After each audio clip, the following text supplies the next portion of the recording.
Rock and Jouv. Rock and Jouv. Rock and Jouv. Rock and Jouv. Rock and Jouv. Hey everybody, welcome to another episode of the Rock and Jouv Show. What's up, y'all? We're coming in with some little spicy news right now. We mentioned it on the draft show that this Jalen Brunson to the Knicks, it's looking better and better by the hour. So if you're not a Knicks fan and if you want to just proceed with caution, this will be a Knicks episode. Yes, Ashton he'll be kind of like the moderator, the mediator. And I just want to preface this with saying he'll be moderating me against my demons. Yes, I just want to preface this with saying this is how all New York Knicks fans are. So Al is a good sample size for all of them. And it is sad. I just want to proceed and say that it is sad. I know but this is what it is. So I think the most important part of the end of the day is that we're passionate. Right. So far you have traded I'll ask you a question after this, but just so everybody's caught up on the Knicks offseason so far, they have traded Alec Burks, Nerlens Noel, and Kemba Walker with picks attached, and they have received essentially just picks in return. They did not make the lottery, despite falling to 10, I think, in the regular season. Is that true, Al? Yeah, so we had pick 11, and then we traded it for like 3 future first-round protected picks, then we traded one of those protected picks to get rid of Kemba Walker's contract while also getting another protected pick back, or it was like a Bucks pick or something like that, which will be they have Giannis Antetokounmpo, so it'll be like a late pick, and it's probably lottery protected anyway. Okay, so now that we've caught up, that's just about it. Do you have a statement to make before we? Yeah. Like, are we going to be competing for the NBA Finals this year? No, there really won't be. Are we deep in the trenches like we were when I was trying to think about whether or not Billy Hernangomez was the center of the future, and I don't know, Langston Galloway, could he be a starter in this league? Right. There are even worse players that I had to push agendas for back in the day. But I'm just going to pick those two because these are guys that most NBA fans still remember because they were remotely relevant for the last 5 years, right? Mm-hmm. And so we're kind of in a little in-between stage. We have RJ Barrett is definitely our guy to build around, right? You have some other younger players. You have Quickly, Toppin, who got they were relegated to the bench behind other veterans. Time will tell if they're going to have the same fate this season. But they look like two players that definitely have the potential to, I would say, be like quality starters in the NBA. And then you have Mitchell Robinson, who's a restricted free agent unrestricted, but like looks like he's just about a done deal to re-sign that. If that isn't the case, I'll have an absolute rant episode up for sure. Mm-hmm. Right, so that's like, and then we have some other younger players. We got like some Grimes, some McBride, Cam Reddish, Jericho Sims, right? So we got some guys. Julius Randle, still here. Evan Fournier, still here. Derrick Rose, Taj Gibson, Tom Thibodeau's favorite player of all time. I just ran down the roster. Why? I have no idea. But this is not the worst roster I've ever seen. Sure. That was just supposed to be your opening statements, but now I'm gonna ask you your question. This is gonna be a kind of question answer, and then I'll let you kind of hash it out at the end. So you guys had the 11th pick in the lottery. When what kind of turned out to be I don't want to say a deep draft, but a pretty decent sized draft. And taken at the 11th pick was that guy Osim. How do you say his name?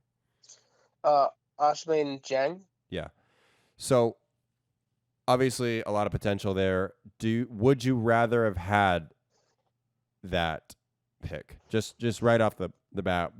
would you rather have Osam Dang or whatever, or anybody beneath him, or are you happy not having a choice in this draft? Because Jalen Duren is also went after that, and you could have had anybody after the 11th or after. Would you have rather have taken the pick? I really do like that question because what I really wanted to trade up for Ivy, right? That's not a secret. I texted you that night how angry I was because You called me. Dude, I think I did. I did, and you were. I think you were at practice or something like that. I was at a rehearsal. Yeah, you just had a rehearsal. And I was upset. I was upset because they never gave up trying to trade for Ivy. So we kind of were like, yeah, this is plan A, B, C, and D in this draft. And we didn't get him. Johnny Davis was one pick before us. Mathurin went. Sharp went, who we apparently were fans of too. And we were kind of just like, fuck this draft. So I think kind of by zeroing in on Ivy, we didn't really allow ourselves to trade up for any other players, which is fine. If we saw him as like the star guy. Like, we probably, none of the 3 picks we get back are going to be as high as pick 11 was. I don't know. Right now, that night it hurt to not have a first round pick and to kind of just have it look like we might have maybe been getting Ivy when we had a deal in place with the Pistons. And reporters on both sides were talking about the whole, they want Jalen Duren. If the Knicks can get Jalen Duren, maybe it happens, and then we put our name in the ring and then didn't. I'm trying to talk myself into both arguments. I think Al, I just want an answer. Listen, motherfucker. It's I don't not know. that simple. I mean, it's not simple. No, it's just simple. Would you rather have had you're confusing me. You're scrambling my brain. Would you rather have had the pick, or are you happy with how everything is shaken out? All right, gun to my head right now. Yes. Yeah, you know what? It would have been nice. It would have been nice to have that pick. It would have been nice after a disappointing season of watching Julius Randle not be as good as he was, of watching Kemba Walker experiment under Tom Thibodeau fail, of watching Alec Burks play point guard for 40 minutes a night for no fucking reason, of watching Nerlens Noel get injured and drop lob passes. I don't know. It was not a great season, and I watched 10 of those games live this year, and that's too many. And it was. It was fun, but it was a little much. It would have been nice for all of that struggle to have another new younger guy on the roster, but who would you have taken? I knew this fucking question was coming. Yeah. The guy for me that probably makes the most sense.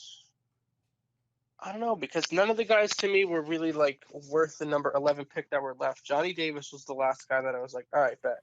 Like, Jalen Duren was worth the pick, but we're bringing back Mitchell Robinson. Yeah, but that's the thing. Griffin, I don't know if you are. Dude, I threw a question mark at the end. I'm going to say AJ Griffin, honestly. Okay. He kind of reminds me a little bit. Went 16th, Wang from Duke. He went to the Atlanta Hawks.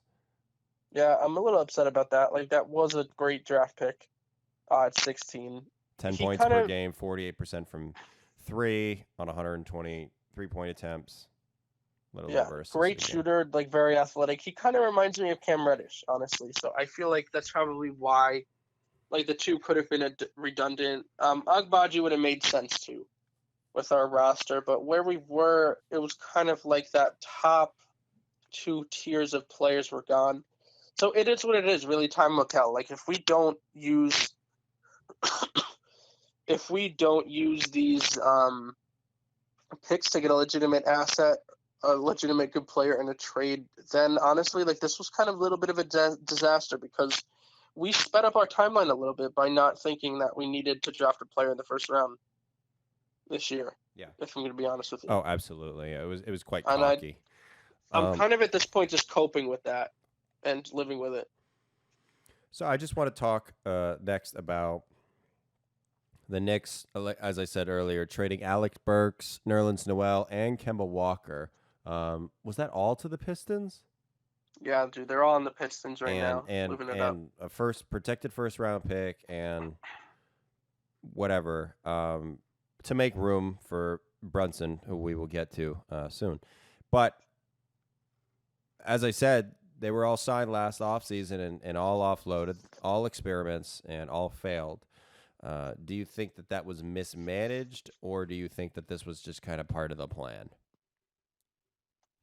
I think it was a little bit of both. I think we planned that we were probably going to hopefully be a top 6 seed in the East.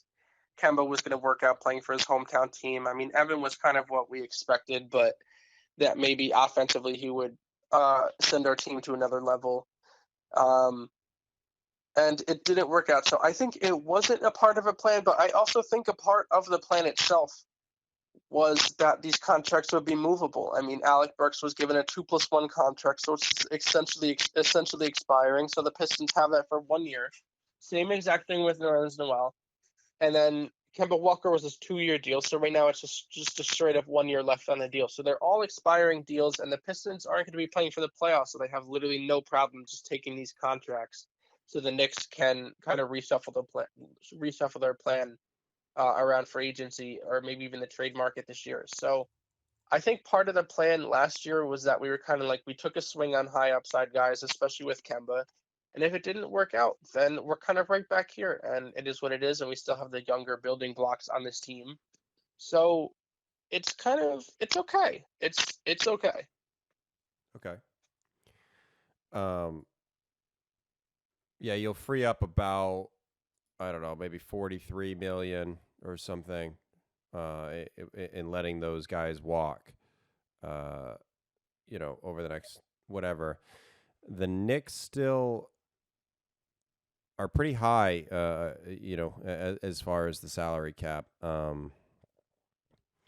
Dishing out 23 to Julius, 18 to Fournier, 14 to Derrick Rose.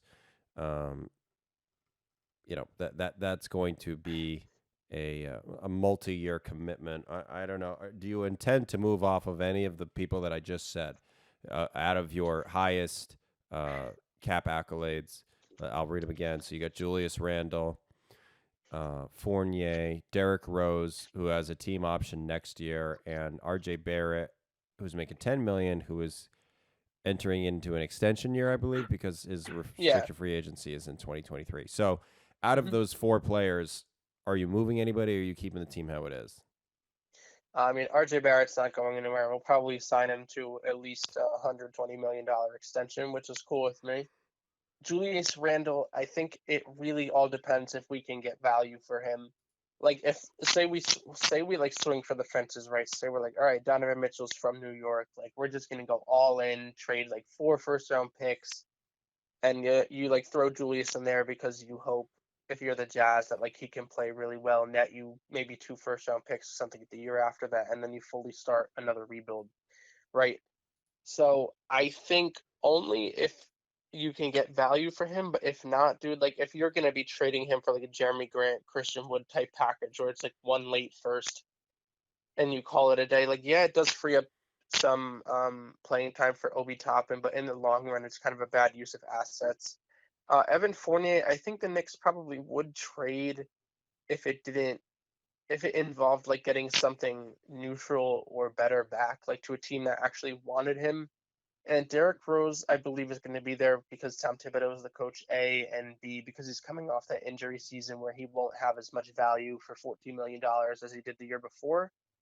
But I read that the Milwaukee Bucks could be a team that's interested in him, and they definitely need to improve their guys outside their big 3.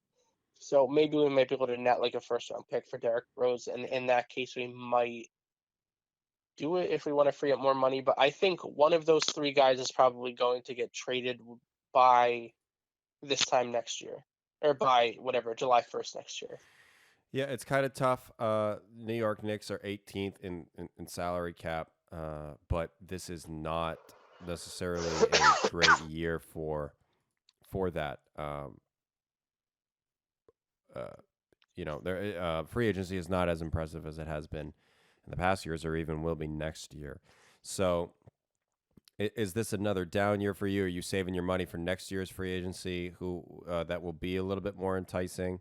Some of the 2023 free agents in basketball will be, Russ, James Harden, Chris Middleton, Kyrie, Kristaps, Kevin Love, Andrew Of Wiggins, those etc.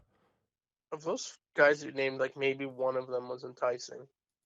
There's kind of a lot of Chris Middleton. controversial players next year. Yeah, there's a lot of and borderline Wiggins, but not for the money he's getting. I'm glad you said that because the one thing about free agency is like a couple of years away. It looks like it's going to be a great class, and then what ends up happening is that everybody gets their extension, and then the guys who don't get their extension, it seems like they get hurt. Like guys like Victor Oladipo.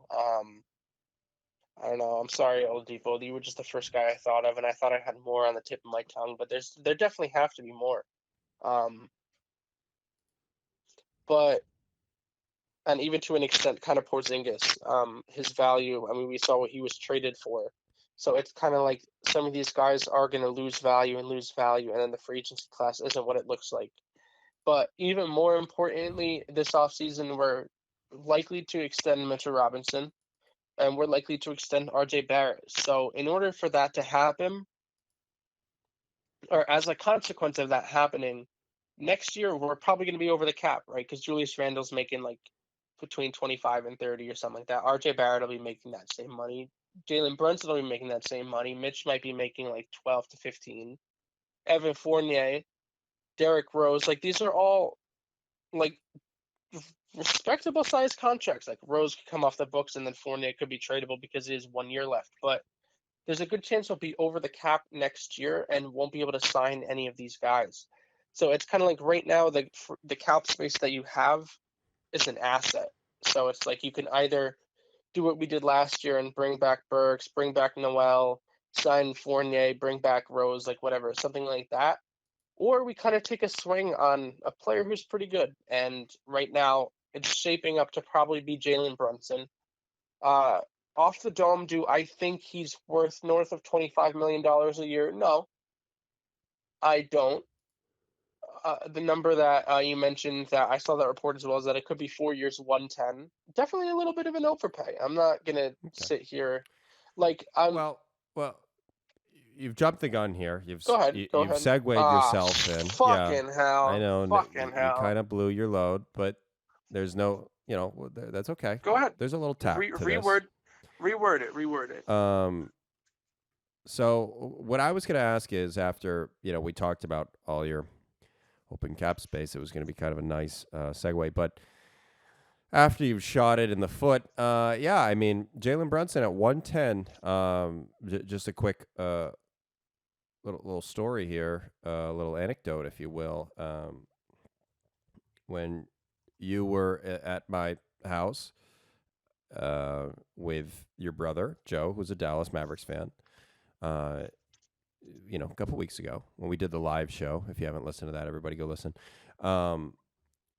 We talked about Jalen Brunson and the Mavericks. Okay, that was the story. And I said, Joe, is he worth $125 million? He said, you absolutely re-signed Jalen Brunson. I was like, you are out of your freaking mind. I was like, there's just no way that guy gets that much money. I'm sorry. I know he had a good season. I know he kind of ramped up to it. He played it right. But,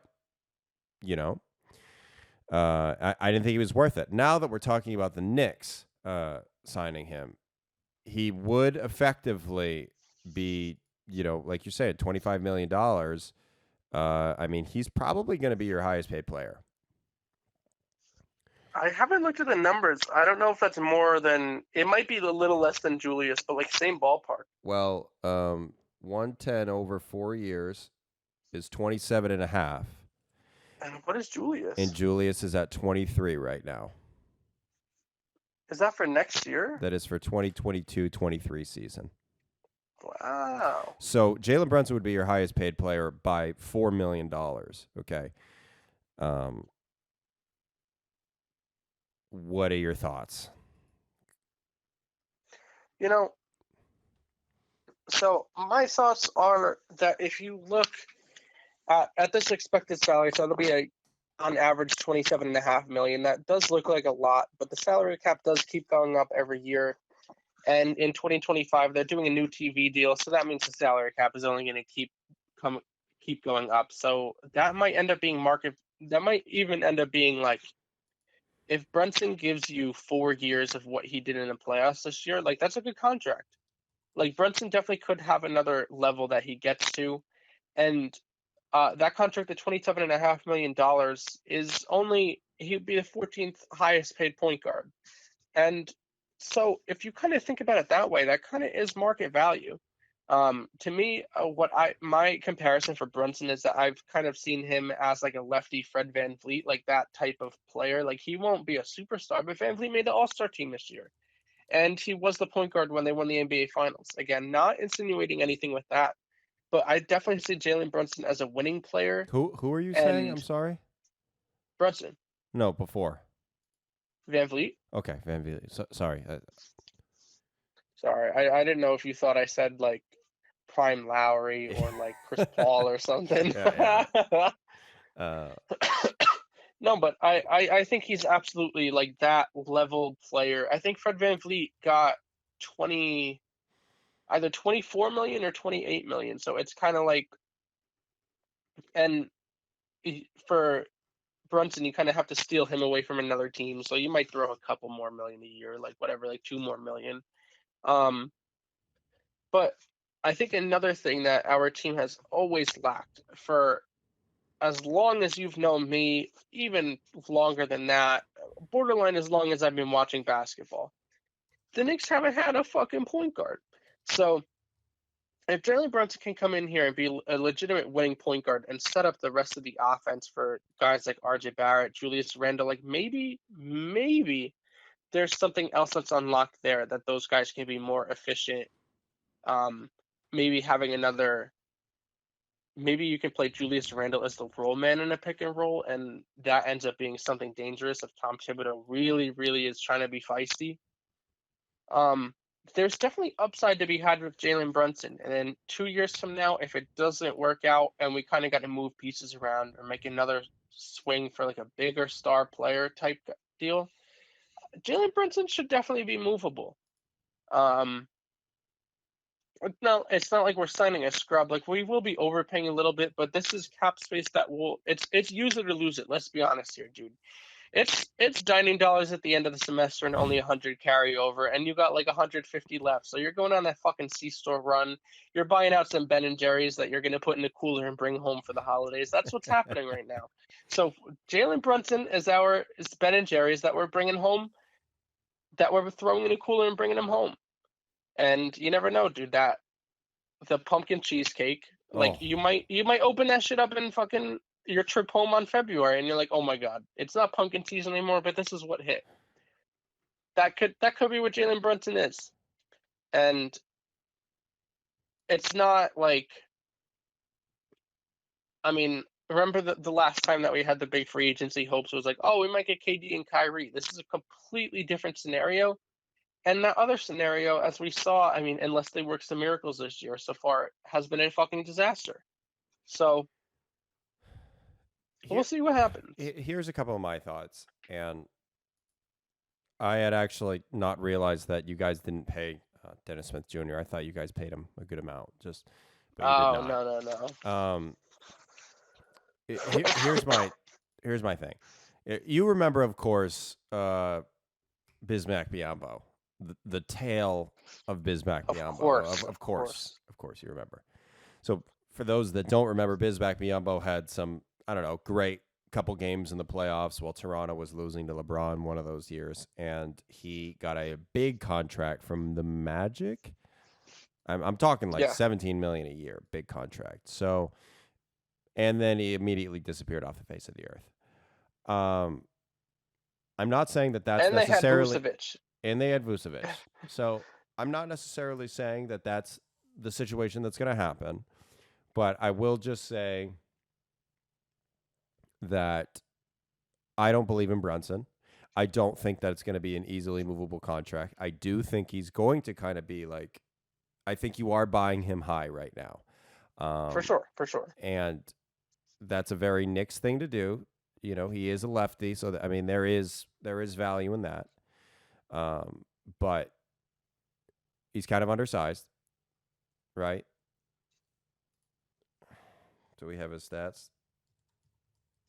I think he was 16.2 points, 4.8 assists, and I think like 3 or 4 rebounds off the dome. All right, but he's 6'1". Efficient. 6'1" is what I was looking for. Sorry, I pulled it up. Yeah. I didn't know I wasn't being chippy. No, you're good. So those numbers are fine. Playing alongside Luka, he is the second scorer. Is this going to be the face of New York? And like you said, he would be the 14th highest paid player. I don't even think that's true. I think he would be a much. Let me see, highest paid point guard. Well, it's hard because the point guard is the highest paid position. Yeah, exactly. Well, let's look at it right now. So he would be at 27. He would be the 40th highest paid player in the NBA, and just out of point guards would be 1, 2, 3, 4, 5, 6, 7, 8, 9, 10, 11. He'd be the 11th highest paid point guard in the league. The Knicks were 12. 12th?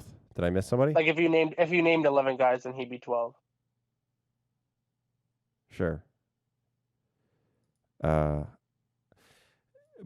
Knicks were the 19th best team in the season overall last year. I don't know. And he would be like I said, he'd be your highest paid player. You're saying Jalen Brunson, go bail us out. Okay, we're down 3 with a minute left. Go bail us out. Right. That's who you're putting the ball in the hands of. And I just don't think that. I mean, I just don't think he's that guy. Is my main issue. I don't know. No, there was a report that came out today that was like the Knicks don't see him as like the savior of the franchise, and I was like, I hope this isn't just some fluff they're putting out there, because like neither do I, and like that's kind of how I felt on the night of the draft. Is like, I'm not sure who the Knicks like think Jalen Brunson is, but I really think that I don't know. To me, I feel like you go for Brunson and you kind of swing another fucking trade, man.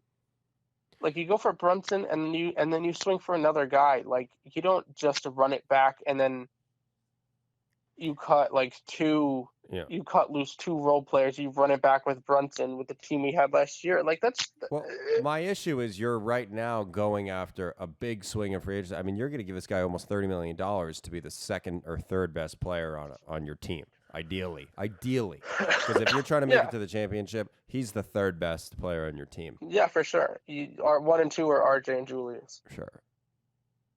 What does that say? Yes. If you can do it that way, or if you got to go and buy one, I don't know. Talk about Kyrie Irving. I don't know. It's definitely, I don't know. Like I definitely have mixed opinions on it. I just think you definitely have to get somebody. The other guy that I really kind of think is going under the radar that I wanted the Knicks to go after was Colin Sexton. Mm-hmm. Because like he's kind of like a combo guard. Like he's a great scorer, dude. In this third year, he averaged 24 points a game. At age, what was he, 21? I think he was 21. And like 21 or 22, and I was like, that's like pretty fucking good, dude. And some of the reasons that we liked Jaden Ivey was that he could play either the one of the two with whatever lineups we put in, like super fast, can spread the floor. Like Colin Sexton does different things, but kind of the whole combo guard thing, really good with the ball in his hands.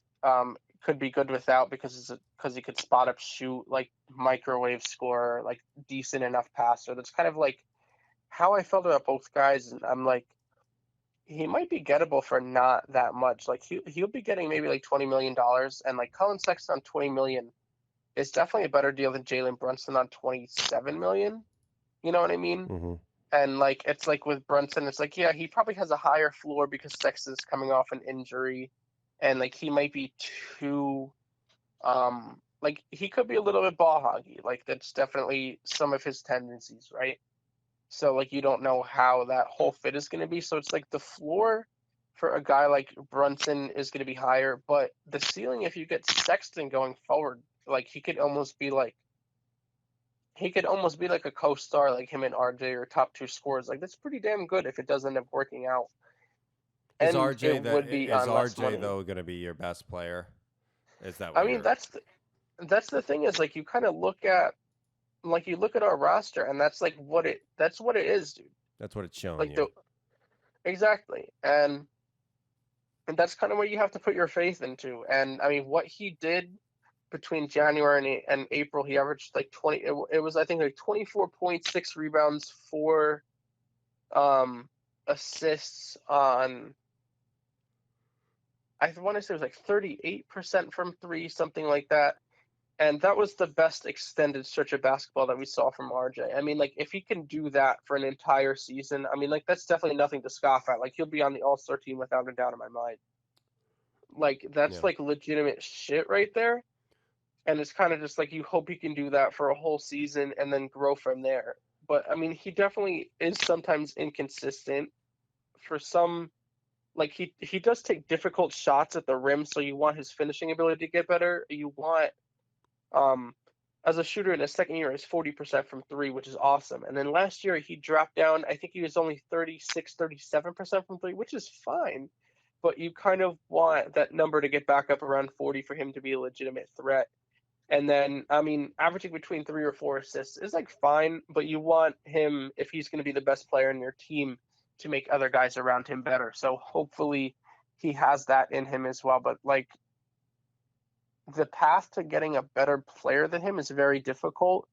I mean, there's definitely plenty of Donovan Mitchell rumors, and I'm not opposed to doing like a Julius Randle plus like 4 first-round picks and whatever else for Donovan Mitchell. I'm really not opposed to something like that. I think I'm it's not. I just have a hard time But with this Brunson thing. Just to bring it back, just for me, I don't like getting dressed until I know the weather. You know what I mean? So I'm not gonna put on my sweater before I know that it's gonna be cold. And I feel like if you go out and get the second best player, you don't know where that first best player comes. That's the hard part, man. Is finding the star.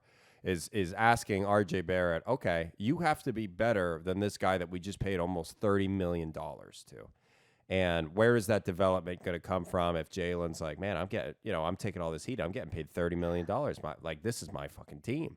And RJ's exactly. Gonna be like, well, actually, it's my team, but. And then Julius is already like, dude, I got to fucking ball out or I'm gone, dude. I could be sent to Sacramento. I could be sent to fucking Utah. I don't want to go there.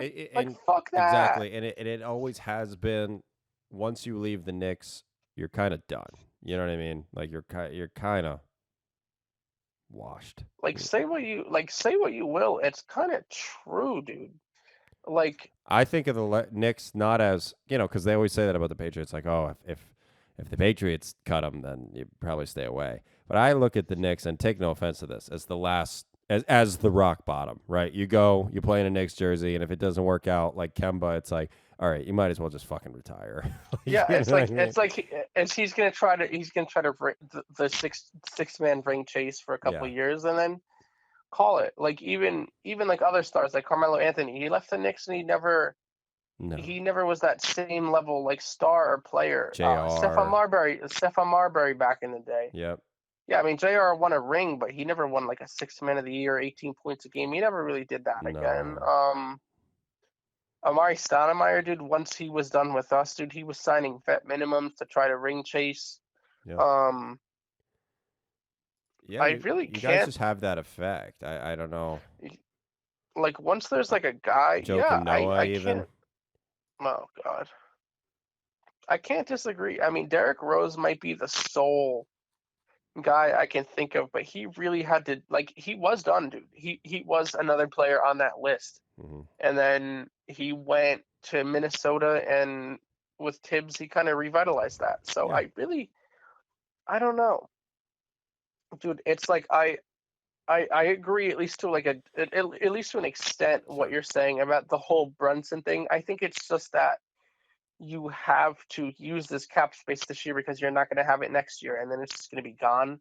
So it's like we could use it on a couple of role players that aren't like guys that aren't going to be a legitimate option. Like Jalen Brunson's a guy who like he could at least like on like a really good like a championship winning team. Like you'd say Jalen Brunson's probably like a number 3, 4 option, right?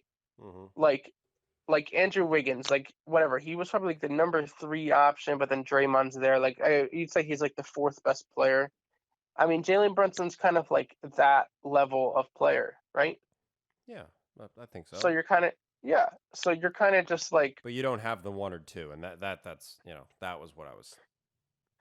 Yeah, it's like, remember what I said on opening night, that it's I mean the Knicks won on opening night against the Celtics, but it's kind of like the Celtics have 2 guys. Like Tatum is like a legitimate top tier player. Like Brown is a legitimate all-star player, and it's like the only guy we had like that was Randall. So it's kind of going to be hard to keep up with that. And then Randall wasn't even that level player this year, and RJ got closer, but it's kind of like all these teams that compete like that have at least 2 stars, and it's like where it's going to come from. Like I feel very good about RJ being at least one of them.